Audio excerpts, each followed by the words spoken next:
ब्रजभान कुंवर को मैया एक रीति ब्रज में बरसानो भाव हमारी राधा रानी को ब्रज में बरसाओ भाव हमारी राधा रानी को राधा रानी को हमारी श्यामा प्यारी को राधा रानी को हमारी श्यामा प्यारी को राधा रानी को हमारी श्यामा प्यारी को राधा रानी को हमारी श्यामा प्यारी को सरी सो जाओ सरी सो जाओ सरी सो नीको नाम हमारी राधा रानी को हरि राधा रानी को राधा रानी सरकार की जय हो।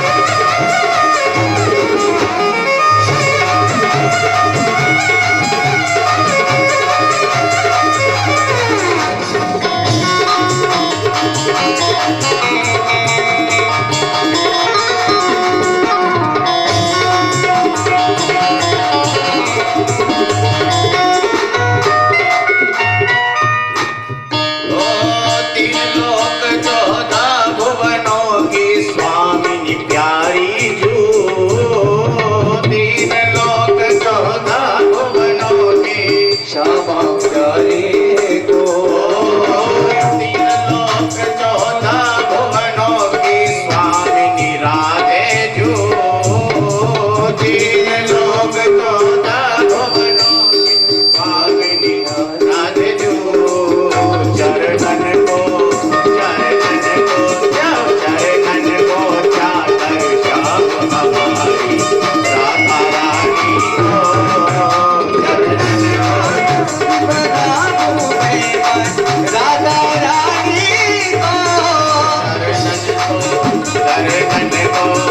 चरणन को चाकर श्याम हमारी राधा रानी को चरणन को चाकर श्याम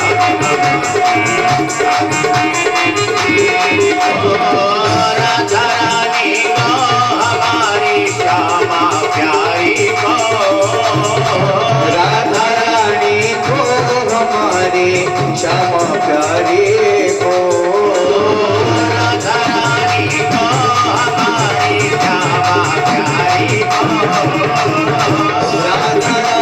को हमारी श्यामा प्यारी को राधा रानी को हमारी श्यामा प्यारी को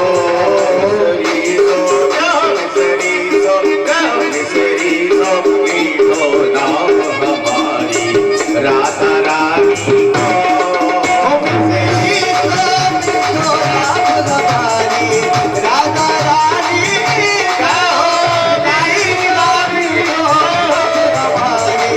राधा रानी का राधा रानी को सेवा करते हो जय हो।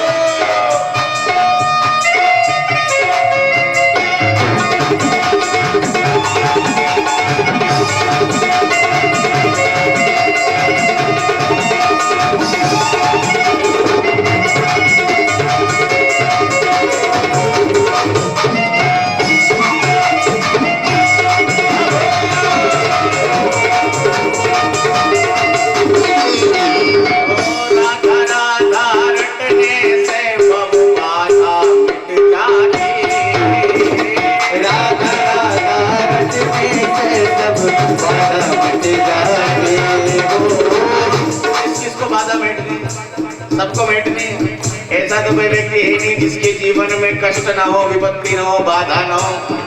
वो बाधा किससे मिटेगी राधा नाम से किससे मिटेगी तो दोनों हाथ खड़े करके प्रेम से बुलाओ राधा रानी राधे राधे राधे राधे राधे राधे राधे राधे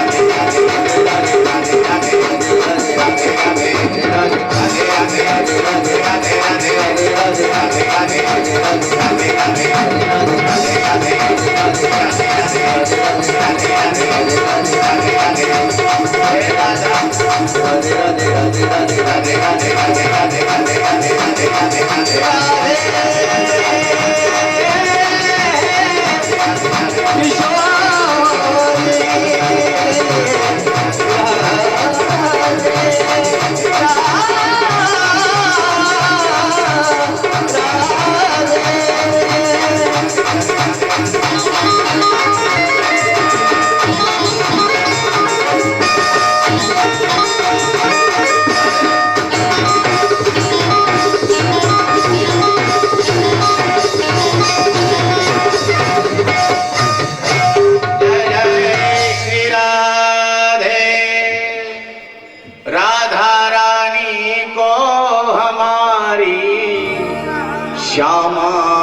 प्यारी को मिश्री सो का जय हो। मुंह में मिश्री सी आनंद आए कि नहीं आया? आया ना? मुंह में मिश्री सी मिठास घुल जाती है जब हम प्यारी जू का नाम लेते हैं, क्योंकि प्यारी जू ये देखिए वृंदावन में तो राधे राधे बोला जाता है और राज करने वाली हमारी राधिका रानी है। भगवान का राज वृंदावन में नहीं है, भली भगवान का मंदिर जरूर, बांके बिहारी हमारे एक टांग पे खड़े हैं बेचारे, एकदम त्रिभंग ललित है, हमेशा एक दाएं पैर को बाएं पैर पे रख करके, और भगवान सबको, क्योंकि भगवान अपने भक्तों को कभी दुखी नहीं देख सकते, इसलिए भगवान एक ही मुद्रा में हमेशा सबको दर्शन देते रहते हैं। लेकिन भगवान जब मथुरा गए थे ना, सारा भार राधा रानी को सौंप करके गए थे, इसलिए ब्रज की महारानी कौन है? राधिका रानी। तो श्री राधिका रानी के पावन चरणों में हम कोटिशः प्रणाम करते हुए और आज की कथा प्रसंग में प्रवेश करेंगे।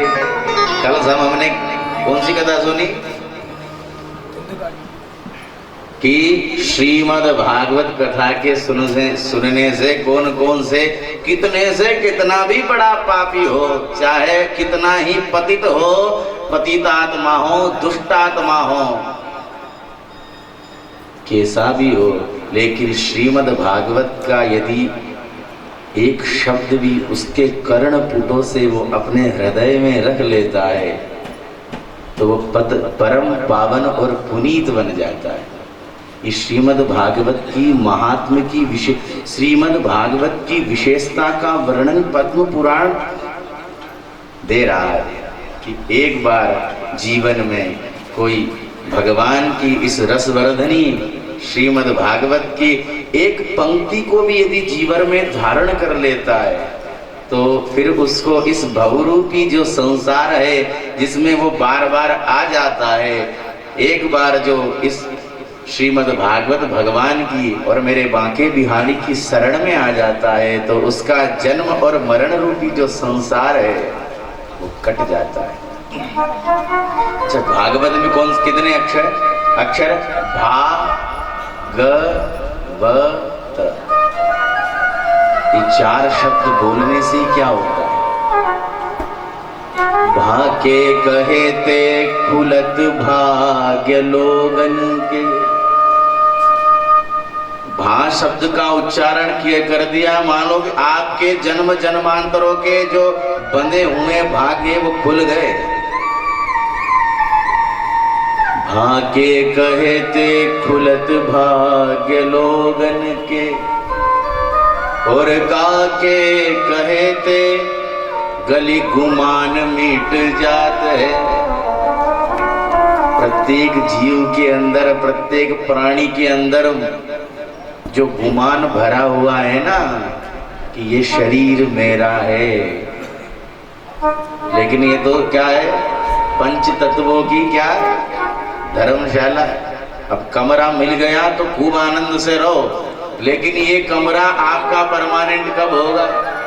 जब ठाकुर जी का भजन करते रहोगे तो ये आपका ही है। देखिए, भगवान कभी कभी सोचते हैं ना कि क्या पता परमात्मा कब दर्शन देंगे, हम प्रार्थना करते हैं और भगवान से किसी भी कार्य को होने के लिए इंतजार भी करते हैं। तो इंतजार और प्रार्थना दोनों में अंतर है। इंतजार और प्रार्थना दोनों में अंतर है। एक सेठ जी के यहाँ एक भिखारी भिक्षा मांगने के लिए आया, रोटी मांगने के लिए आया। तो जो सेठानी जी थी और वो जो भिखारी था वो भजन गा रहा था कि भजन गा करके, भाई हमारे कोई नहीं आता, कोई भजन गाता है तो उसके बदले में उसको रोटी दे देते हैं। तो वो भजन गा रहा था तो उसके बदले में क्या मांग रहा था? रोटी मांग रहा था। पर बहुत देर हो गई, वो सेठानी जी हाथ में रोटी लिए हुए खड़ी हुई है, लेकिन दे नहीं रही है। भाई हम कोई काम कर रहे हैं तो बोल देते हैं कि अभी हम आ रहे हैं, लेकिन दे नहीं रही। उन जो भिखारी वो भजन गा रहा है उसको सुनती जा रही है, सुनती जा रही है। सेठ जी ने कहा, बोले देवी जी ये क्या कर रही हो? बेचारा वो गाए जा रहा है। बोले यदि मैंने रोटी दे दी तो उसका भजन गाना बंद हो जाएगा। यदि मैंने रोटी दे दी तो वो जो भिखारी, क्योंकि वो भजन में आनंद सेठानी जी को आ रहा है, भजन गाना बंद हो जाएगा। उसी प्रकार से वो रोटी को लेकर के खड़ी हुई है। उसी प्रकार से हम भगवान से जब प्रार्थना कर रहे हैं और भगवान हमारी कोई प्रार्थना सुनता नहीं है ना, तो इसका मतलब ये ना समझे कि वो हमें कुछ देना ही नहीं चाहता है। ये सोचो कि आप जो प्रार्थना ठाकुर जी से कर रहे हो, आप जो प्रार्थना मेरी राधा रानी से, बांके बिहारी से कर रहे हैं, वो प्रार्थना भगवान को आपकी प्यारी लग रही है। जैसे वो सेठानी को वो भजन प्यारा लग रहा था ना, उसी प्रकार आप भगवान से प्रार्थना करते हैं, लेकिन समय पर हमें वो चीज हम इंतजार ही तो कर सकते हैं। लेकिन क्या पता वो प्रार्थना आप इतने सच्चे मन से कर रहे हो, सच्ची श्रद्धा से कर रहे हो कि भगवान को वो प्रार्थना के लिए आपको इंतजार भी करना पड़ेगा। क्योंकि क्या, यदि हमारे ऊपर यदि कोई कष्ट आता है, हमारे ऊपर यदि कष्ट आता है तो हम एक क्षण में भक्ति से दूर हो जाते हैं।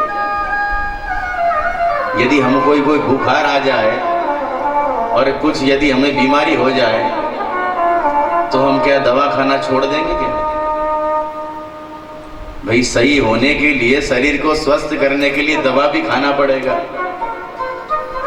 कोई बीमार हो जाए तो क्या वो श्वास लेना छोड़ देगा क्या?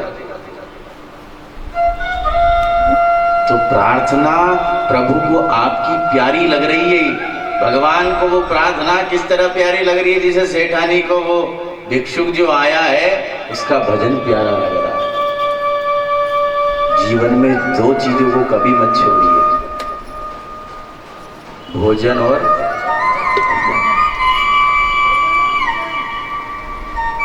क्योंकि भोजन नहीं रहेगा तो जीवित नहीं रहोगे, और भजन नहीं रहेगा तो कहीं के नहीं रहोगे। बिन पानी भोजन बिना ये उदर मचावे क्रांति। जब पेट में बहुत तेज से भूख लग रही हो और समय पे रोटी नहीं मिले, समय पे भोजन नहीं मिले, तो करंट पावर हाई फाई हो जाता है। ऑफिस जाना है, अभी तक रोटी बनी नहीं है। बिन पानी भोजन बिना, तभी तो कहते हैं ना भैया पेट में चूहे दौड़ रहे हैं, अब तो व्यवस्था होगी कि नहीं होगी। ये उदर, जैसे इस उदर में क्रांति मच जाती है, खलबली मच जाती है कि अब तो भोजन की हमें भूख लग रही है, भोजन हमारे होना ही चाहिए। उसी प्रकार जिस प्रकार हमारे उदर के लिए भोजन चाहिए, उसी प्रकार हम ये बोलते हैं कि जीवन में तो शांति ही नहीं है। शांति किससे मिलेगी? जीवन में भजन को अपनाना जरूरी। बिन पानी भोजन बिना ये उदर मचावे क्रांति, और ऐसे ही हर भजन बिनु मिले न मन को शांति। तो मन को शांत रखना है तो हरि के चरणों में लग जाओ, भगवान के भजन में लग जाओ। बस विडंबना यही है कि महाराज भगवान का भजन ही नहीं होता है। ये कलयुग में ऐसे दुर्गुण उत्पन्न हो गए हैं कि भगवान का भजन हो नहीं पाता है। लेकिन किसी भी प्रकार से हम भगवान से संबंध यदि जोड़ लेते हैं और उनके भजन में यदि हम लग जाते हैं, तो जीव फिर बार बार जीव का जो ये आवागमन का जो चक्कर लगा हुआ है वो रुक जाता है। जिस प्रकार भोजन के भाई पेट को भरने के लिए भोजन की आवश्यकता है। उसी प्रकार ये मन को शांत करने के लिए, तभी तो बोलते हैं ना महाराज जी क्या करूं, ये मन इधर उधर भटकता रहता है। क्यों भटकता है भाई? भोजन करते हैं जब एक रोटी कम खा ले तो बोलते हैं महाराज ये आज तो एक रोटी कम खाइए, थोड़ी सी भूख लग रही है। लेकिन भजन जब हम कम करते हैं, 10 माला रोजाना की करते हैं और एक ही रह जाए, तब तो कहते नहीं कि आज भजन कम किया है। एक रोटी कम खा लो तो बार बार भूख लगती है, लेकिन भजन में से भी यदि हम 10 माला में से 1 माला कम कर देते, तब तो हमें अफसोस नहीं होता कि आज मैंने भजन कम किया, परमात्मा को याद मैंने आज कम किया। जितना परमात्मा को आप याद करेंगे उतना ही परमात्मा आपको भी याद करेगा। जितना हम परमात्मा, क्योंकि भगवान भी भक्त की विशेषता देखते हैं, मेरे पास चलकर तो आए, लेकिन हम उनके पास तक चलकर जाना ही नहीं चाहते। कोशिश तो हमको ही करनी पड़ेगी। भगवान तो मार्ग दिखा सकते हैं, लेकिन मार्ग पर चलना स्वयं को पड़ेगा। और भगवान हमारी प्रार्थना सुने नहीं तो ये नहीं समझना चाहिए कि भगवान हमारी प्रार्थना को सुन नहीं रहा है, वो सुन रहा है। लेकिन मेरे प्यारे को, हमारे श्री ठाकुर जी को वो हमारी प्रार्थना प्यारी लग रही है कि अभी तो और सुनूंगा, अभी और सुनूंगा, और फिर इंतजार करो कि उस प्रार्थना का फल ठाकुर जी हमें देंगे, ये निश्चित है। लेकिन ये न समझे कि आज प्रार्थना कर रही हो कर फल मिल जाए।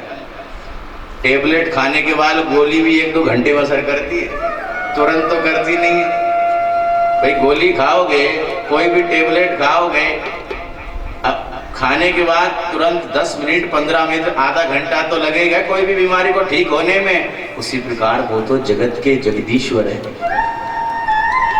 और उन्हें एक को नहीं, मृत्यु लोक में जितने जीव हैं उन सबको शरणागति प्रदान करनी है। इसलिए जीवन में भजन को बढ़ाएं, जितना भजन हो सके। ऐसा नहीं अब भजन हमने कह दिया, महाराज जी ने तो कहा था भजन करो, अब घर पे जाके काम धंधा सब छोड़ दिया, माला लेके बैठ गए, तो घर वाले भी बोलेंगे अच्छे महाराज आए थे वृंदावन से, ऐसा ज्ञान देके गए कि घर का तो सारा का सारा काम धंधा छोड़ दिया और ये कल से ही माला लेके बैठ गए। लेकिन काम करते रहो, नाम जपते रहो। भाई हम रोटी बना रहे हैं, अब रोटी न तो मुंह से बनाते हैं न पाँव से बनाते, रोटी बनाएंगे हाथ से, तो हाथ का काम हाथ कर रहे हैं और मुंह का काम मुंह कर रहा है। रोटी बना भोजन बनाते समय आप ये करके देखना, अनुभव मिलेगा आपको जीवन में। आप जिस स्वभाव से भोजन बनाओगे वैसा ही स्वाद उस भोजन में आ जाएगा। या यदि आपका मन खराब है और क्रोधी स्वभाव से आप यदि भोजन बना रहे हो तो उस दिन भोजन सुंदर लगेगा ही नहीं आपको। और जिस दिन आप परमात्मा का कीर्तन करते करते और भगवान का नाम लेते लेते यदि आप भोजन बनाओगे तो उस दिन भोजन का तो टेस्ट ही बदल जाएगा। इसलिए जीवन में भोजन का तो एक महत्व ही है, लेकिन हम भोजन के लिए थोड़ी जी रहे हैं। भाई जीने के लिए खा रहे कि खाने के लिए जी रहे हैं? बताइए, हम जीने के लिए खा रहे हैं कि खाने के लिए जी रहे हैं? खाने के लिए तो कोई नहीं जीता, सब जीने के लिए ही खाते हैं। लेकिन उस भोजन के साथ साथ भजन यदि हमारे जीवन में जुड़ जाता है तो ये निश्चित है कि इस मृत्यु रूपी संसार से आप पार हो जाओ। तो आइए आज श्रीमद् भागवत के प्रथम स्कंद में हम प्रवेश करते हैं।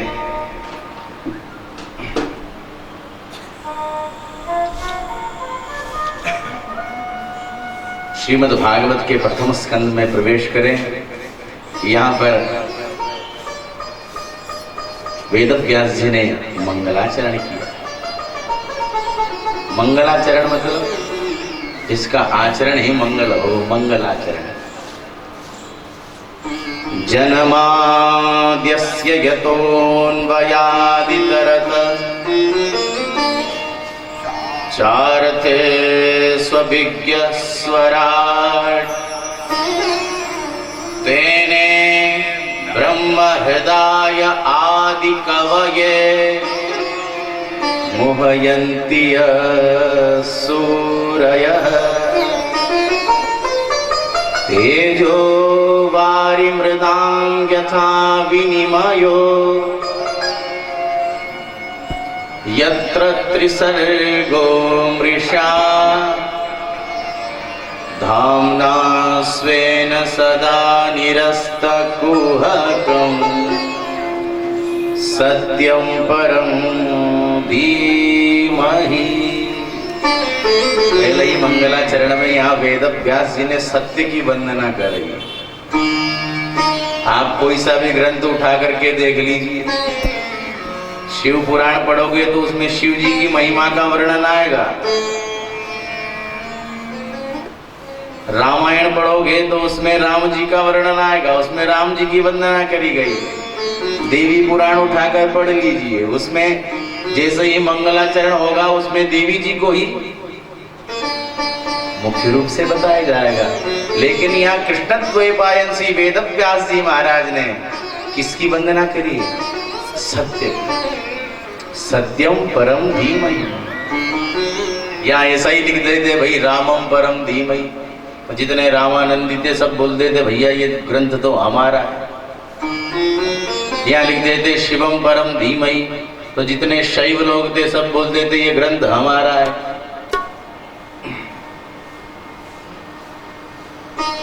जब वेद व्यास जी ने श्रीमद् भागवत की रचना करके नारायण प्रभु के सामने इस ग्रंथ का नाम लिखा, तो व्यास जी ने कहा इसका नाम रखेंगे भागवत, क्योंकि भगवता प्रोक्तम भागवतम, भगवान ने जो कही वही भागवत। तो हमारी किशोर जी कहने लगी अच्छा हमारा नाम भी जो उसमें जुड़ना चाहिए। तो भगवान ने कहा भगवत्या प्रोक्तम भागवतम।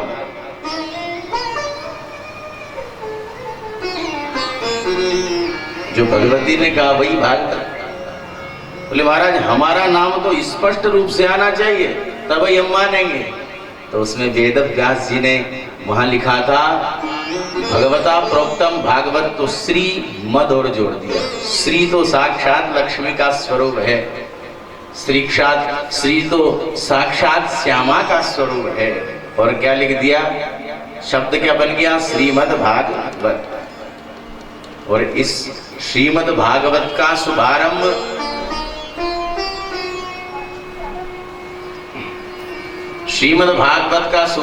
ब्रह्म सूत्र से किया।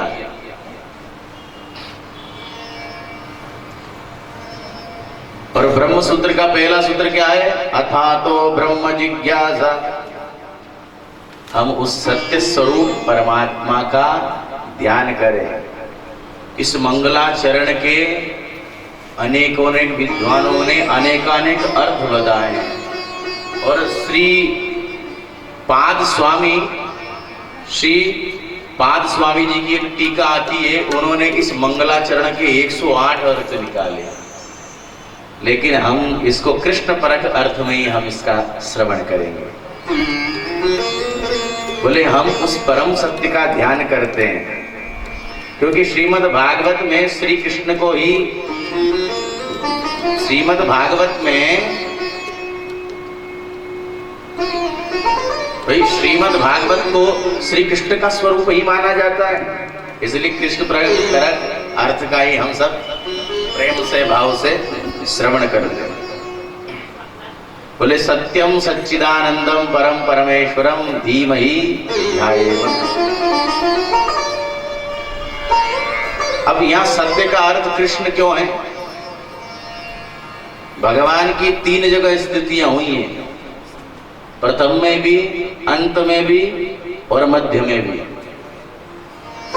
जब भगवान गर्भ में आते तो देवता गर्भस्तुति करते हैं, सत्यव्रतं सत्यपरं त्रिसत्यं सत्यस्य योनिं निहितं च सत्ये सत्याश्च सत्यं व्रतसत्यनेत्रं सत्यात्मकं त्वां शरणं प्रपन्नाः। तो भगवान सत्य इसलिए भी है, क्यों? जब देवताओं ने गर्भस्थिति का तब करी तब भगवान को सत्य सत्य कह करके पुकारा। इधर महाभारत में सत्ये प्रतिष्ठितः कृष्ण और सत्यमात्र प्रतिष्ठितम। पितामह भीष्म बता रहे सत्ये प्रतिष्ठितः कृष्ण, सत्य में कृष्ण प्रतिष्ठित है और कृष्ण में सत्य प्रतिष्ठित है। सत्यात् सत्यम ही गोविंदो, सत्य के भी जो सत्य है वो हमारे, तभी तो हम कहते हैं ना सत्यनारायण भगवान की, वो सत्य। सत्यात् सत्यम ही गोविंदो, इसलिए भगवान का नाम क्या है? सत्य। इसलिए मंगलाचरण में व्यास जी ने क्या प्रतिपादित किया? सत्यम परम धीमहि।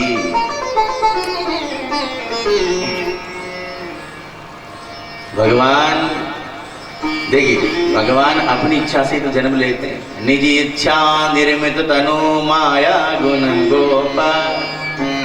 लेकिन जो भगवान अजन्मा है वो भक्तों को परमानंद प्रदान करने के लिए, भक्तों को सुख प्रदान करने के लिए भी आ जाते हैं।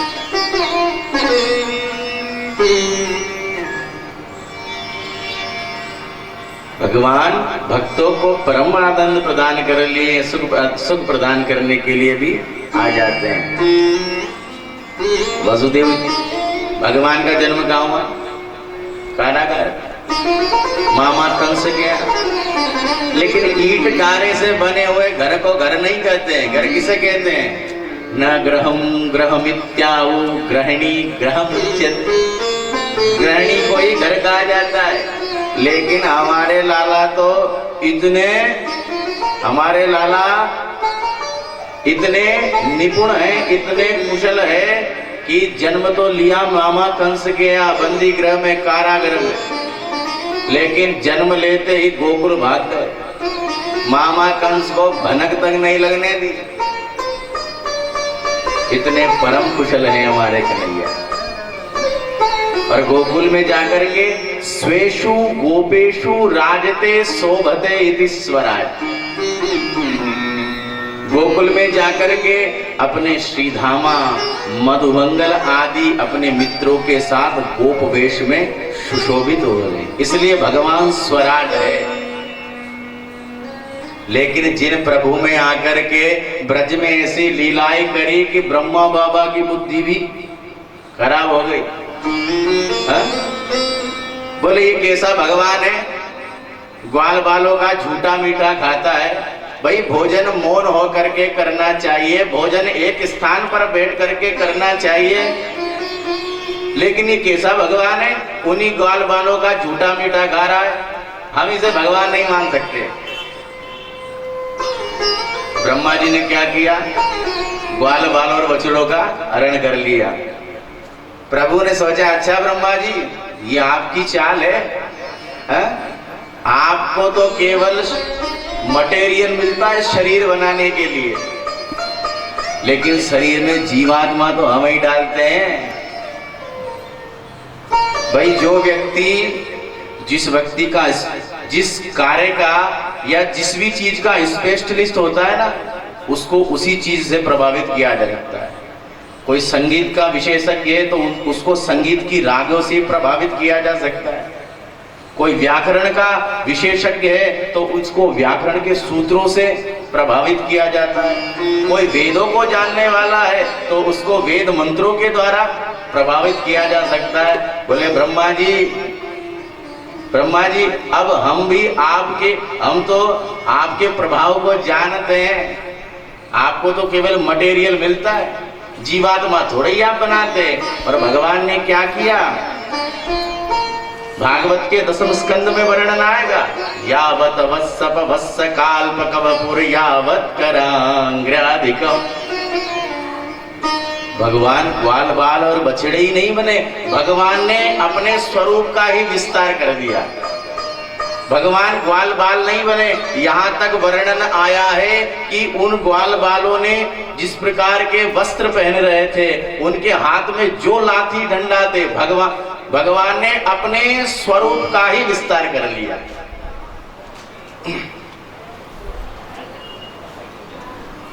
और ब्रह्मा जी को तो मोह भंग किया ही सही, लेकिन भगवान के बड़े भाई संकर्षण दाऊ दादा,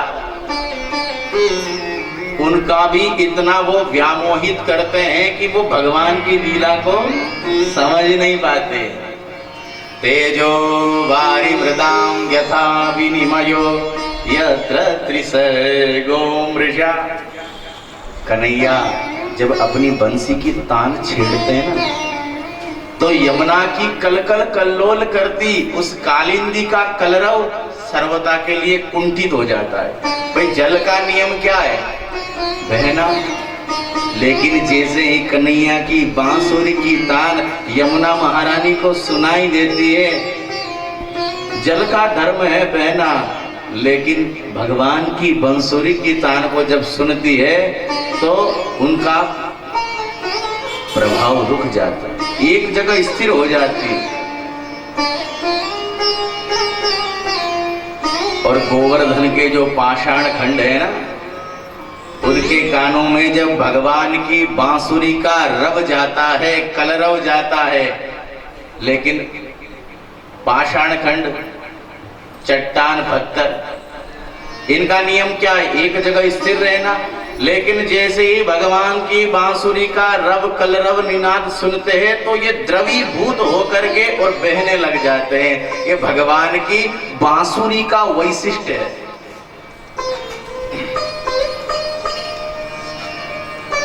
यमुना की धारा रुक जाती है और गोवर्धन के जो पाषाण खंड है वो द्रवीभूत होकर के बहने लग जाते। यमुनायाः कठिनत्वं पाषाणात् द्रवत्वम्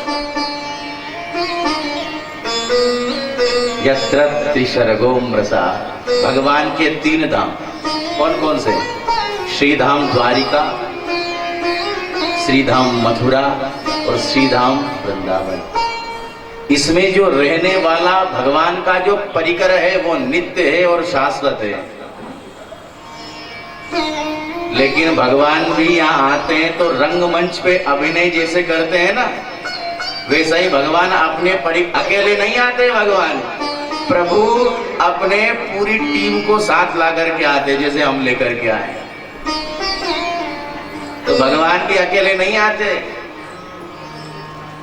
अपने श्रीधामा मधुमंगल जितने सब अपना जितना परिकर है सबको भगवान लागते हैं और सबको एक एक रोल दे देते हैं। भैया तुमको पूतना बनना है, तुमको अकासुर बनना है, तुमको अब जब हम कोई व्यक्ति कलाकार कोई भी एक्टिंग करता है, अब पर्दे पर तो वो क्या दिखेगा कि ये अकासुर है, ये बकासुर है, ये तृणावर्त है, लेकिन पर्दे के पीछे तो सब एक ही परिकर के लोग हैं। तो भगवान का जो परिकर है नित्य है, शाश्वत है। भगवान के इन 3 धामों में जो निवास करने वाले, भगवान कहते हैं, बोले जो इन 3 धामों में निवास करता है उसका मैं जन्म और मरण रूपी संसार समाप्त कर देता हूं।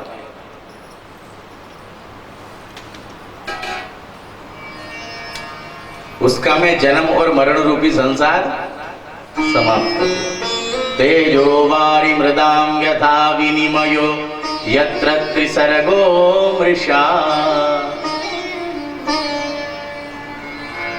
धाम्ना स्वेन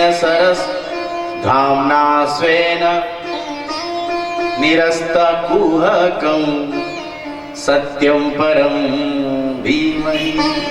ऐसे परम परमेश्वर सच्चिदानंद घन स्वरूप श्री कृष्णचंद्र महाराज को हम कोटिशः प्रणाम करते हैं। आगे क्या लिखा है? बोले श्रीमद् भागवत सुनने का अधिकारी कौन है? यहाँ अधिकारी के बारे में बताया है। धर्मः प्रोज्झित कैतवोत्र परमो निर्मत्सराणां सताम् कथा सुनने का अधिकारी कौन है भाई? कथा सुनने का अधिकारी भी प्रत्येक जीव नहीं है। ये क्या बताया है? जो निर्मत्सर हो गया। एक होता है मच्छर और एक होता है मत्सर। मच्छर यदि काटेगा तो आप मच्छरदानी लगा लो तो बच जाओगे, लेकिन ये जो मत्सर होता है ना, तो बड़े बड़े महापुरुषों को मैं नहीं छोड़ता। मत्सर यानी ईर्ष्या। कोई हमसे आगे बढ़ गया, किसी के उत्कर्ष को देखकर हृदय में जलन होती है, तो आप कथा के अधिकारी नहीं हो।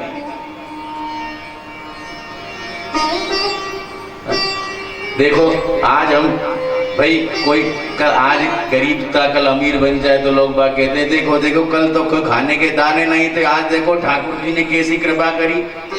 और उस समय हमारे हृदय में ये भाव आए कि ठाकुर जी की कृपा इस पर और हो, तो आप कथा के अधिकारी हो।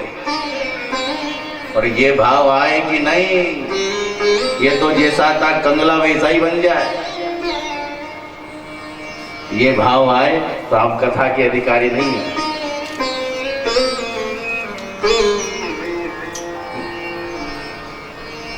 कंचन तजना सहज है और सहज त्रिया काने, मान बड़ाई ईर्ष्या दुर्लभ तजना। ये एक बार सोना मिल जाओगे तो त्याग दोगे। कंचन तजना सहज है और सहज त्रिया काने। यदि अपनी देवी जी का प्रेम त्यागना पड़े तो त्याग दोगे, लेकिन मान बड़ाई और ईर्ष्या, ये तीन चीज आज प्रत्येक जीव के हृदय, बस सब मान कि मेरा नाम हो, नाम के पीछे लगे हुए हैं कि प्रत्येक जगह जाए तो सोचते हैं आगे अखबार में हमारा सेंटर में फोटो हमारा ही आना चाहिए। हर जगह व्यक्ति मान चाहता है, लेकिन प्रत्येक परिस्थिति में आप सम रहिए। और जिस दिन परमात्मा को मान करवाना होगा वो स्वतः ही आप पीछे भी भीड़ में पीछे भी खड़े होगे। जैसे हमारे विदुर जी महाराज मंत्री पद से इस्तीफा दे दिया था, दूर खड़े थे, लेकिन भगवान ने क्या कहा था? बोले काका के निमंत्रण है। उनको आस ही नहीं थी, उनको इतनी सी भी आस नहीं थी कि मेरा मान हो, क्योंकि आज के जो जीव है, जो लोग है, पद प्रतिष्ठा मान के लिए दौड़े जा रहे हैं, भागे जा रहे हैं। और इन सबको त्यागना बहुत बड़ी बात है, ये नहीं तजी जाती है। एक बार सोने को भी आप ठुकरा दोगे।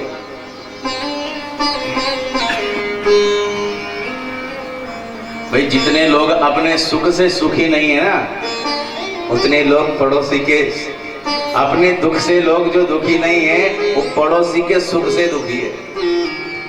मेरे घर में लाइट नहीं है कोई बात नहीं, लेकिन पड़ोसी के घर में क्यों लाइट आ रही है?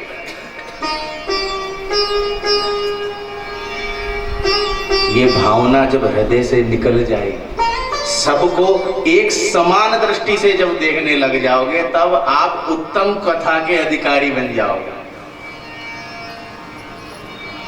ऐसी प्रवृत्ति जब आती है तब भगवान की कथा सुनने के आप निर्मत्सर निर्मल पात्र बन जाते हैं। गाय का दूध तो अमृत के समान पवित्र होता है, लेकिन थोड़े से खट्टे बर्तन में रख दो तो खराब हो जाता है कि नहीं हो जाता है, हा? इसलिए भगवान की कथा का पूर्ण लाभ लेना चाहते हो, भगवान की कथा का यदि आप सुंदर भाव से आनंद लेना चाहते हो तो निर्मत्सर बन जाइए, अपने हृदय को मत्सर से दूर हटाइए, तब आप कथा के अधिकारी बनेंगे। अच्छा, हम यदि निर्मत्सर हो जाते हैं तो हमें क्या मिलेगा? वेद्यम वास्तवमत्र वस्तु शिवदम। 3 प्रकार की चीजें मिलती है जब हमारा हृदय निर्मत्सर है। और निर्मत्सर हृदय होने के बाद भगवान की कथा सुनने से क्या मिलता है? जीव, जगत और माया का बोध होने लग जाता है। जीव यानी स्वयं के ऊपर। भाई हम मंथन करते हैं कि मैं किस लिए आया हूं? भगवान का भजन करने के लिए। और ये जगत ये जगत क्या है, मिथ्या है कि नहीं? इसका बोध हो जाएगा तो ठाकुर जी के प्रति अनुरक्ति बढ़ेगी कि नहीं बढ़ेगी? और माया, जिस माया के पीछे दौड़ रहे हैं, दिन सुबह से लेके शाम तक बस दौड़ते ही जा रहे हैं, उसका जब बोध हो जाएगा तो उधर से मन हट करके ठाकुर जी के चरणों में लग जाएगा। और शिवम ददाति शिवदम, और क्या होगा जब ठाकुर जी के चरणों में मन लग जाएगा तो शिवम कल्याणम ददाति इति शिवदम, और हमारा कल्याण हो जाएगा। लेकिन कब होगा? जब जीव जगत और माया का बोध हो जाएगा और हमारा हृदय निर्मत्सर हो जाएगा, तब जाकर के ठाकुर जी की कथा के आप अधिकारी बनेंगे, उत्तम पारखी बन जाएंगे।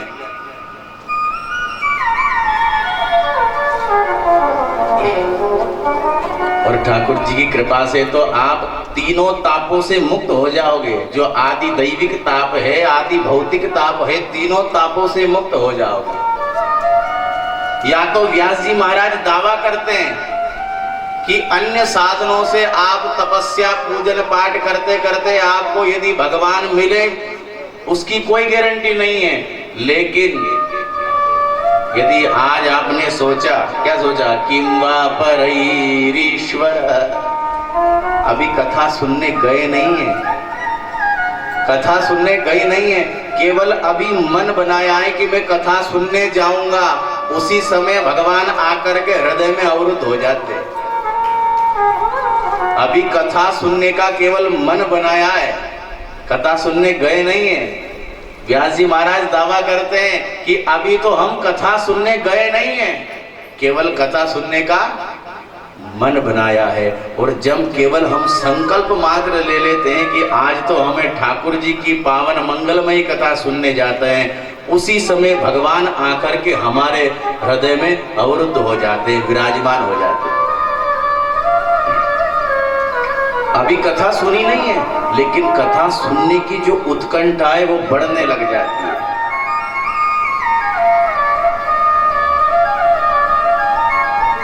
तो कथा सुनने की जो उत्कंठा है वो धीरे धीरे बढ़ने लग जाती है। ये श्रीमद् भागवत का प्रताप है। निगम कल्पतरोर गलितम फलम सुख मुखात अमृत द्रव संयुतम पिबत भागवतम रसमालयम मोहरहुरसिका भुवि भावुका। बोले वेदों का नाम है निगम। निगम यानी वेद, और वेद रूपी वृक्ष का ही तो परिपक्व एकदम पका हुआ फल क्या है? श्रीमद् भागवत। किसी ने पूछा कि ये श्रीमद् भागवत किसी वृक्ष का फल है, अब ये ऊपर से नीचे गिरा होगा तो ये तो फूट गया होगा। तो व्यास जी बताते हैं, बोले ये ऊपर से एकदम डायरेक्ट नीचे नहीं आया है, शाखा से, एक शाखा से दूसरी शाखा पर स्पर्श करता हुआ आया है, तो नीचे गिरा तो फूटा नहीं।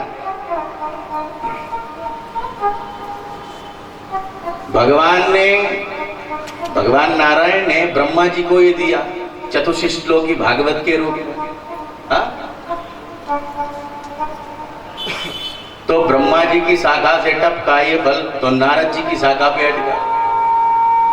नारद जी की शाखा से टपका तो सनकादिक की शाखा पर लटका, और सनकादिक की शाखा से टपका तो शुक शाखा पर लटका, और शुक शाखा से टपका तो परीक्षित के माध्यम से हमारे बीच ये सकुशल आ गया। अब किसी ने कहा, बोले महाराज हमने मान लिया कि आपका जो ये फल है एकदम फूटा हुआ नहीं है, लेकिन फल खाने, भाई ये इसका प्रमाण दीजिए कि फल जो खट्टा जो फल होता है वो खाने में अच्छा नहीं लगता, लेकिन आपका फल ये खट्टा निकला तो खाएंगे कैसे? व्यास जी प्रमाण देते हैं, बोले ये जो हमारा फल है ना, इसमें सुख मुखात अमृत द्रव संयुतम, सुख रूपी तोते की चोंच लगी हुई है। और ये तो हम सब जानते हैं, तो या तो तोता उसी फल में चोंच लगाता है जो मीठा होता है, या फिर तोते ने जिसमें चोंच लगा दी वो फल मीठा हो जाता है। तो इस भागवत रूपी जो फल है इसमें भी शुकदेव रुखी जो उत्तम पार की तोता है उसने अपनी चोंच लगा रखी है, तो इसके खट्टे होने का तो कोई सवाल ही नहीं है।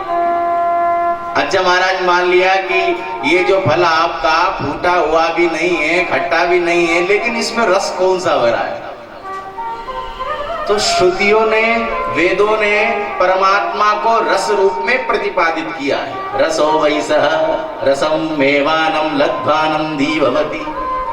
वो रसराज श्री कृष्ण ही इसमें रस रूप में प्रतिपादित है। व्यास जी क्या कहते हैं, इस फल को पियो। तो किसी ने व्यास जी महाराज से कहा, बोले जय हो महाराज, फल भी कोई पिया जाता है? फल तो खाया जाता है।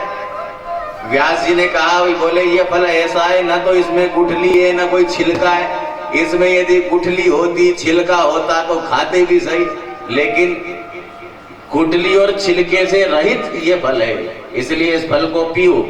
अच्छा महाराज, अब किसको पिला रहे हैं?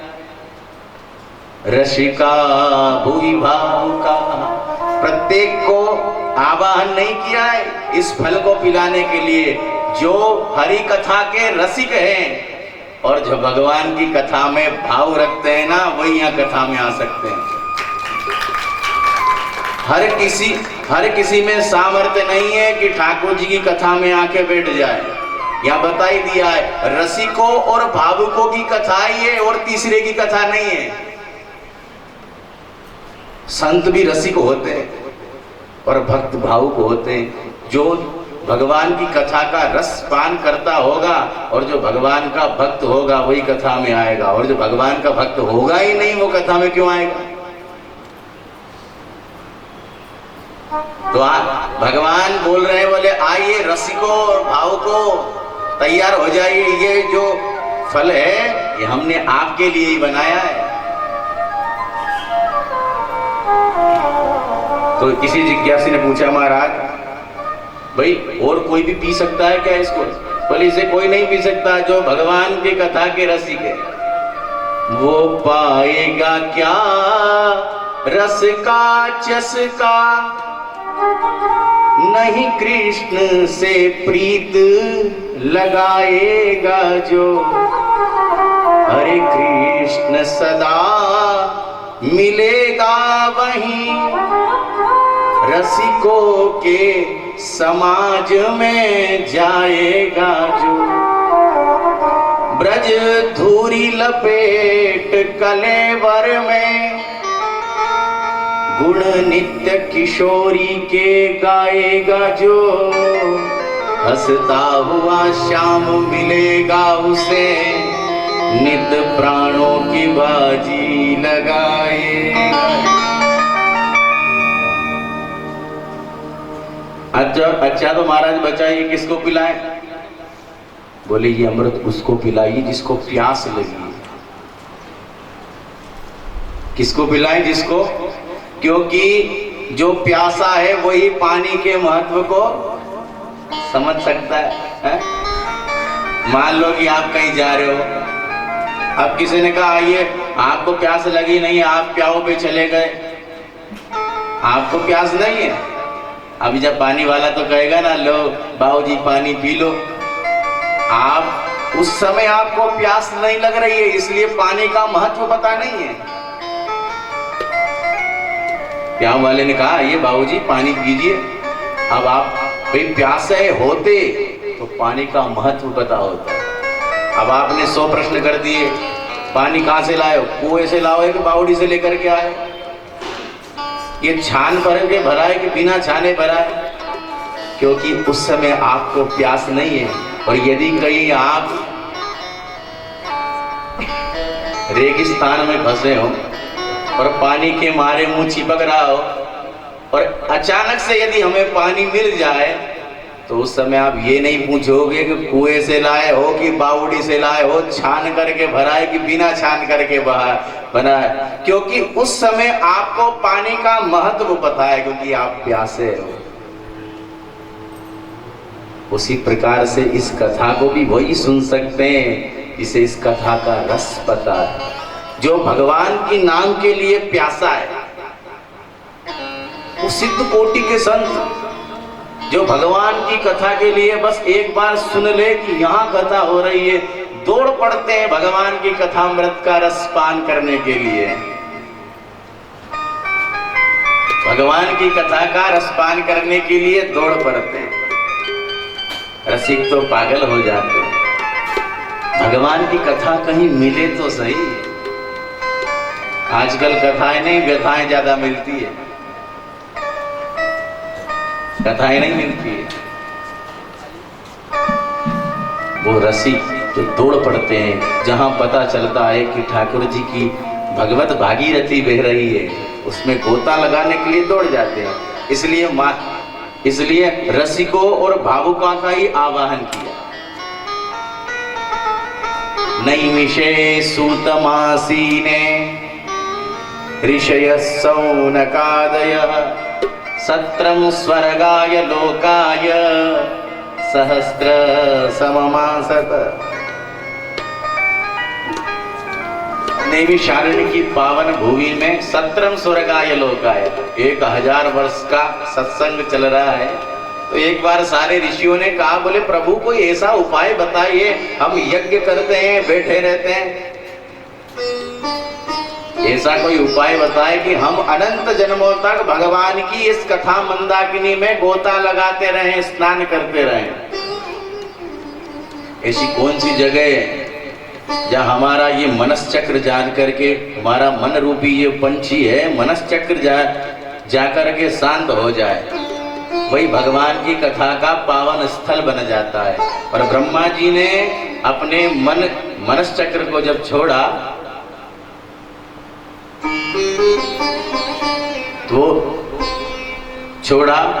तो वो मनस चक्र जाकर के कहाँ लगा? नैमिषारण्य की पावन भूमि में। भाई नैमिषारण्य का नाम नैमिषारण्य क्यों पड़ा?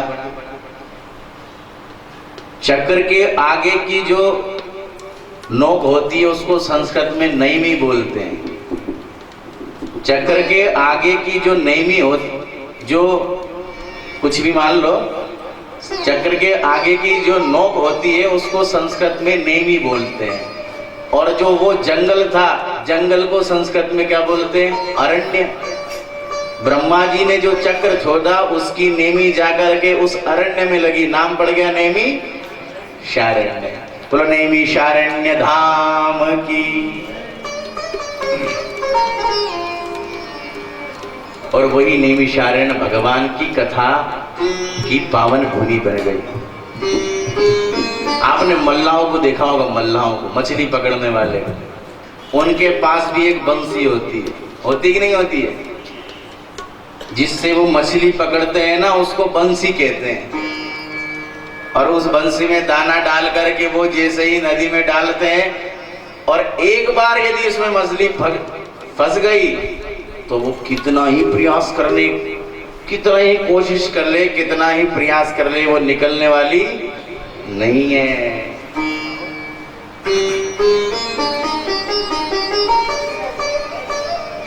और हमारे कन्हैया के पास भी एक वंशी है, और उस वंशी की रव जब सुन लेता है और उस धुन में यदि वो मग्न हो जाता है, और एक बार सरकार आकर के द्रवीभूत चित्त से हृदय में आ जाते हैं, तो फिर कितना ही निकालने की कोशिश करो वो निकलने वाले नहीं है। और 1000 वर्ष का पावन नैमिषारण्य में 1000 वर्ष का पावन सत्संग चल रहा है। और आज शौनक जी ने 6 प्रश्न किए हैं, और उन्हीं 6 प्रश्नों में संपूर्ण भागवत को सुनाया। पहला प्रश्न क्या किए? पुंसामेकांततः श्रेयः तन्नः संशितुमर्हति। पहला प्रश्न किया, बोले प्राणी मात्र का कल्याण कैसे होगा? संसार में इतने सारे जीव है, उनका कल्याण कैसे होगा? दूसरा प्रश्न किया, शास्त्र तो बहुत है लेकिन लोगों के पास समय नहीं है। भाई पढ़ने के लिए शास्त्र 18 पुराण है, 6 उपनिषद है और अनेकानेक इत्यादि ग्रंथ बहुत सारे हैं, लेकिन लोगों के पास समय की अवधि कम है। तो समस्त शास्त्रों का सार क्या है? तीसरा प्रश्न, यदि भगवान सर्वसमर्थ ईश्वर है, भगवान तो अपने केवल भ्रुकुटी के सृजन करने से सारे दुष्टों का संहार कर सकते हैं, तो फिर भगवान जो अजन्मा है उनको जन्म क्यों लेना पड़ता है? तो भगवान के अवतार कितने ये बताइए। चौथा प्रश्न किया, उन परमात्मा का जन्म क्यों होता है? भगवान के अवतार कितने हैं ये बताइए। पांचवा प्रश्न किया, बोले जीव मात्र का परम धर्म क्या है, जीव मात्र का परम लक्ष्य क्या है? और छठवां प्रश्न, बोले भगवान जब इस धराधाम से छोड़ करके चले गए तब यहाँ धर्म की स्थापना किसने करी? ये धर्म का शरणम गता, धर्म किसकी शरण में गया? इन 6 प्रश्नों का सूत जी महाराज जब ये प्रश्न किए प्रसन्न हो गए। बोले सबसे पहले हम अपने गुरुदेव को प्रणाम कर लेते और अपने गुरुदेव को प्रणाम करके फिर इन प्रश्नों का उत्तर हम आपको देंगे। सारे तीर्थ धाम आपके चरणों में, हे गुरुदेव प्रणाम आपके चरणों में। सारे तीर्थ धाम आपके चरणों में, हे गुरुदेव प्रणाम आपके चरणों में। सारे तीर्थ धाम आपके चरणों में, सारे तीर्थ धाम आपके चरणों में। हे गुरुदेव प्रणाम चरणों में, हे गुरुदेव प्रणाम आपके चरणों। जय हो गुरुदेव भगवान की जय हो।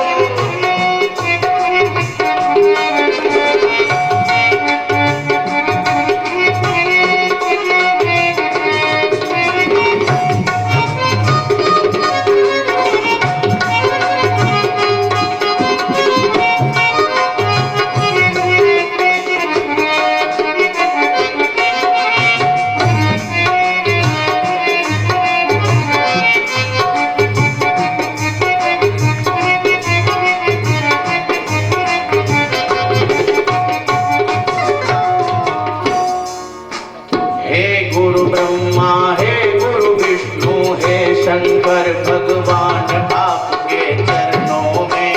हे गुरु ब्रह्मा हे गुरु विष्णु, हे गुरु ब्रह्मा हे गुरु विष्णु, हे शंकर भगवान आपके चरणों में। हे गुरु ब्रह्मा हे गुरु विष्णु, हे गुरु ब्रह्मा हे गुरु विष्णु, हे शंकर भगवान आपके चरणों में। प्रणाम आपके चरणों में, हे गुरुदेव प्रणाम आपके चरणों में। सारे तीर्थ जय हो।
रोगी तन को, किया मन को मोगी तन को, किया मन को रोगी तन को, मिलता है आराम आपके चरणों में, है गुरुदेव प्रणाम आपके चरणों में, आपके प्रणाम आपके चरणों में, हे गुरुदेव प्रणाम आपके चरणों में, हे गुरुदेव प्रणाम आपके चरणों में, हे गुरुदेव प्रणाम आपके चरणों में, हे गुरुदेव प्रणाम आपके चरणों में, हे गुरुदेव प्रणाम आपके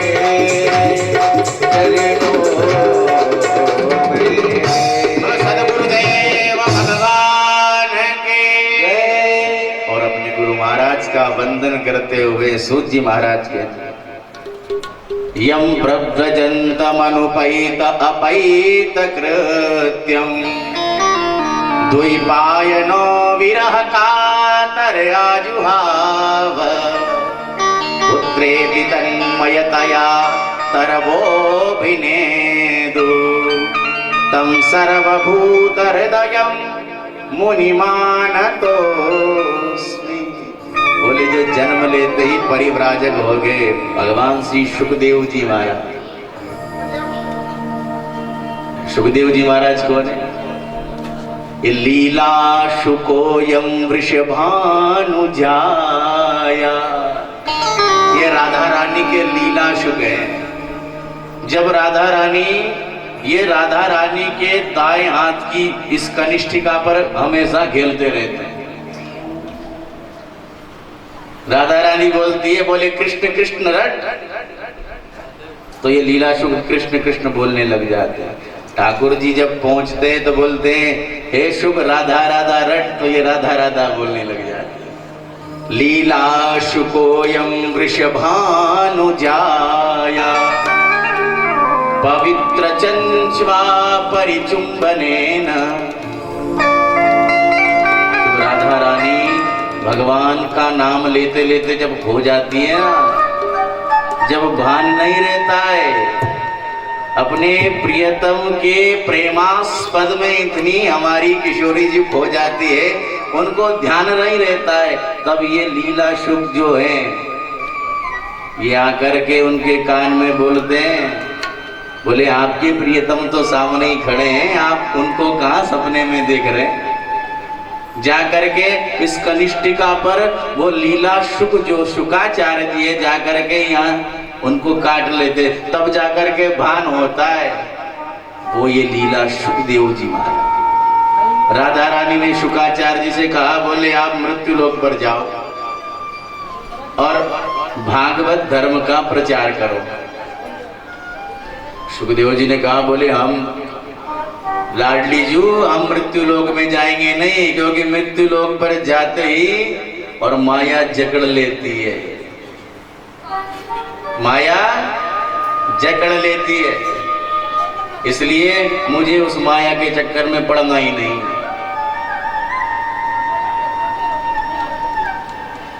माया के चक्कर में पड़ना नहीं है, माया से तो दूर ही रहना है। एक बार नारद जी महाराज की वार्ता हो रही थी, तो कहा, बोले हमने सारे देवी देवताओं में झगड़ा करा दिया, लेकिन शंकर पार्वती में आज तक नहीं करवाया। नारद जी महाराज एक ऐसे संत हैं जिस घर में झगड़ा हो रहा हो वहां पहुंच जाए तो झगड़ा होना बंद हो जाता है, और जहां नहीं हो रहा हो वहां चालू हो जाता है। ब्रज में तो कहावत है, नारद, जिनकी बात कहीं वो दानवों में जाओ तो उनकी बात रद्द नहीं होती है। नारद, जिनकी बात कहीं पे जाकर वे रद्द नहीं होती है, वो नारद।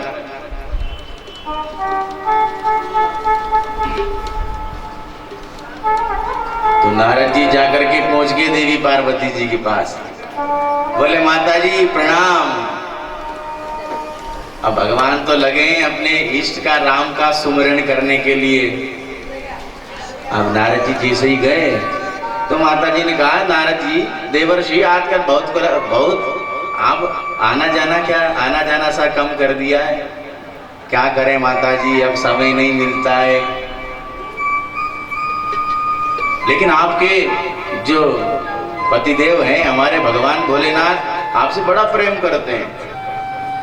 अच्छा, नारद जी ने कहा अच्छा ऐसी कौन सी बात बता दो, मैं मान जाऊंगा कि भैया भगवान भोलेनाथ आपसे तो आपसे भी ज्यादा विश्वास करते, खूब प्रेम करते हैं। बोले जो गुरु मंत्र होता है ना, गोपनीयम गोपनीयम गोपनीयम प्रयत्नतः, गुरु मंत्र तो किसी को भी नहीं बताना चाहिए, लेकिन हमारे भगवान भोलेनाथ तो इतने भोले हैं कि अपना गुरु मंत्र भी जो बता दिया, अपने ध्यान में जो भी अपने इष्ट की वो छवि देखते हैं उसको हमारे सामने प्रस्तुत कर देते हैं। नारद जी ने कहा माता जी एक बात और है जो आपको पता नहीं है। कौन सी बात? बोले जो भगवान ने गले में मुंडों की माला पहन रखी है, उसमें किसके मुंड लगे हैं आपको बताया? बोले ये बात तो नहीं बताई। और महाराज जी ने लगा दी। अब नारद जी इतना कह करके कि माता जी प्रणाम, चलता हूं मैं, ब्रह्मा बाबा याद कर रहे हैं, मैं चलता हूं। अब माता जी ने क्या कहा? बोले प्रभु मुझसे इतना विश्वासघात करते, मैं तो जानती थी, मैं तो ये समझती थी कि प्रभु मेरे पे इतना विश्वास करते हैं कि मुझसे एक बात भी नहीं छुपाते, लेकिन नारद जी ने अच्छा किया कि मुझे बता दिया। और आज देवी जी ने क्या किया, भगवती ने क्या किया भाई, जब पहले के समय में रोने का रूम अलग बन जाता, कोप भवन, एक कमरा अलग ही बना दिया जाता था। तो आज माता जी ने सारे फटे पुराने वस्त्र पहन करके जाकर के कोप भवन में बैठ गई। अब कोप भवन में जाकर के बैठी और नारद जी जैसे ही निकल के गए, भगवान भोलेनाथ से कह गए बाबा मैया जी याद कर रही है। भगवान ने सोच लिया नारद जी गए, कुछ न कुछ तो गड़बड़ जरूर है। अब चले गए। अब भगवान भोलेनाथ की समाधि जैसे ही त्यागी और भगवान ने कहा भैया गौरा थोड़ी सी भांग तो लेकर के आ जाए। अब माता हो तो सुने। अब भगवान ने चारों तरफ दृष्टि लगाई, या दिख ही नहीं रही है, पता नहीं कहाँ चली गई है। सारे नंदी आदि गणों ने कहा, बोले माता जी यहाँ नहीं है। कहा, बोले माता जी तो मुंह फुलाए बैठी है, कोप भवन में चली गई। भगवान भोलेनाथ ने कहा, सोचने लगे, बोले हमने तो ऐसी कोई बात तुमसे छुपाई नहीं है, हमने तो उनसे ऐसी कोई बात छुपाई नहीं है, लेकिन हमने कुछ कहा भी नहीं है, कुछ छुपाया भी नहीं है, फिर कोप भवन में कैसे चली गई? भगवान भोलेनाथ आए, भैया देवी जी चलो, कैसी क्या बात हो गई, हमसे कोई गलती हो गई? बोले आप ऊपर से भी काले और अंदर से भी काले। आप बोलते हो देवी जी मैं तुमसे खूब प्रेम करता हूं, तुम क्या मुझसे खाक प्रेम करते हो? आपने सारी बातें तो बता दी, लेकिन आज तक बताया कि जिन मुंडों की माला को आप 24 घंटे अपने गले में धारण करते हो, आपने कभी यूं बताया कि इस मुंडों की माला में किसके मुंड लगे हुए हैं? देवी जी ये आपकी, ये हमने जो माला धारण करी है, इसमें आप ही की मुंड लगे हुए हैं। मैया जी ने कहा कि हम ही से छल क्यों? हम बोले जितनी बार तुमने शरीर को त्यागा है उतनी बार मैंने यहाँ धारण किया है। अच्छा, और आप तो, मैं इतनी बार प्राणांत मेरा हो गया, मैं इतनी बार मर गई, लेकिन आप तो मरे ही नहीं, ऐसा तो हो नहीं सकता। भाई आपने कौन सी जड़ी बूटी का पान करके रखा है? भगवान ने कहा, बोले मैंने अमर कथा का पान किया है। भगवती ने कहा, बोले हम भी अमर कथा सुनना चाहते हैं। और आज भगवान ने अमरनाथ में जाकर के अपने शंख को बजाया है, अपने डमरू को बजाया है। सारे जितने वहां पर पक्षी थे सब उड़ गए, लेकिन एक विगलिक अंडा शुक का मई अंडा स्वरूप जहां भगवान को बैठे थे वो पीछे ही बढ़ा। भगवान ने कहा, देखिए पार्वती जी, हम कथा सुनाते हैं तो आजकल के वक्ताओं की तरह ऐसा नहीं सुनाते कि 4 घंटा 3 घंटा कथा कर ली। हम जब सुनाना प्रारंभ करते हैं फिर रुकते ही नहीं है। ध्यान से सुनना। लेकिन हमें कैसे पता चलेगा कि आप हमारी कथा सुन रही हो ध्यान लगा कर? माताएं पहले कहानी सुनाती थी, तब हुंकारा भरते कि नहीं हम, तो बोले तुम ओम ओम का उच्चारण करते जाना तो हम समझेंगे कि कथा चल रही है। और भगवान भोलेनाथ ने कथा करना प्रारंभ किया है। भगवान सबका वर्णन करते करते खूब आनंदित आज माता जी हो रही है। पहला दिन बीता, तीसरा दिन बीता, चौथा दिन बीता, पांचवा दिन बीता और छठवें दिन की जब कथा हो रही थी तो माता जी को आ गई नींद। और भगवान भोलेनाथ ने जैसे ही कथा करके और जयकारा लगाया, बोला भागवत भगवान की जय, माता जी की नींद खुली। बोले प्रभु वो बताओ, उद्धव जी आपसे योग के नियम पूछ रहे थे, योग ऐसे योग विन्यास। भगवान ने कहा, बोले माता जी पूरी कथा हो गई। बोले आपको, बोले प्रभु हमें तो नींद आ गई थी। बोले आपको जब नींद आ गई थी तो ये ओम ओम का उच्चारण कौन कर रहा था? वो सुख का जो विगलित अंडा था, उसने जब भगवान की कथा का रसपान किया, पहले दिन की जब कथा सुनी तो उस अंडे में, विगलित अंडे में प्राण आ गए। दूसरे दिन की जब कथा सुनी तो वो अंडे से बाहर आ गया पक्षी के स्वरूप में, सुख के रूप में।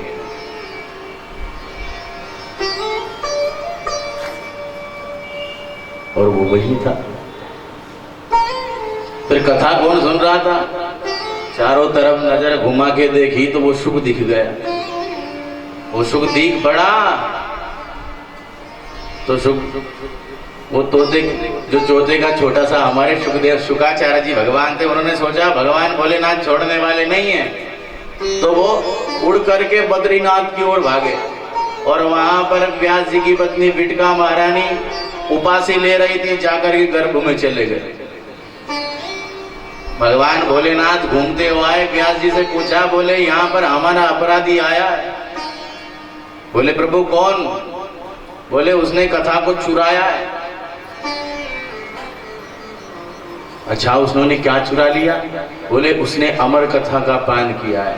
व्यास जी ने कहा महाराज जब अमर का भांग वांग पी के तो नहीं आए, जब अमर कथा का ही पान कर लिया है तो अब क्या मरेगा वो?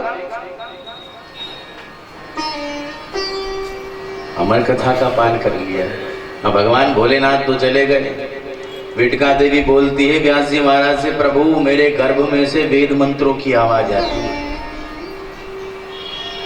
ऐसे तो वेदों में कहा है गर्भवास समम दुखम न भूतो न भविष्यति। गर्भवास में जीव को जितना दुख होता है वो कभी जीवन में नहीं होता। लेकिन आज उस शुकाचार्य जी को देखिए जिन्होंने गर्भ को ही घर बना लिया है। लेकिन गर्भ में जाने पर जीव की यही स्थिति होती है।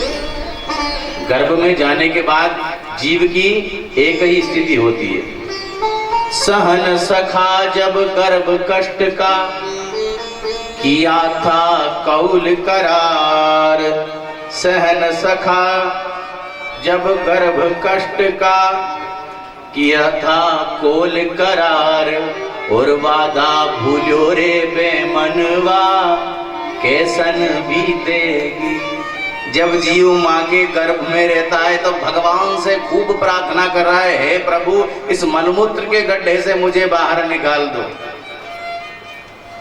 इस मलमूत्र के गड्ढे से मुझे बाहर निकाल दो, मैं आपका भजन करूंगा 24 घंटे। लेकिन प्रसव की वायु से जब बाहर आता है और जैसे ही बाहर आता है तो माया जकड़ लेगी। भूमि परत भा डाबर पानी, भूमि परत डाबर पानी, भूमि परत डाबर पानी, भूमि परत डाबर पानी। जनु जीवई माया लपटानी, की महिमा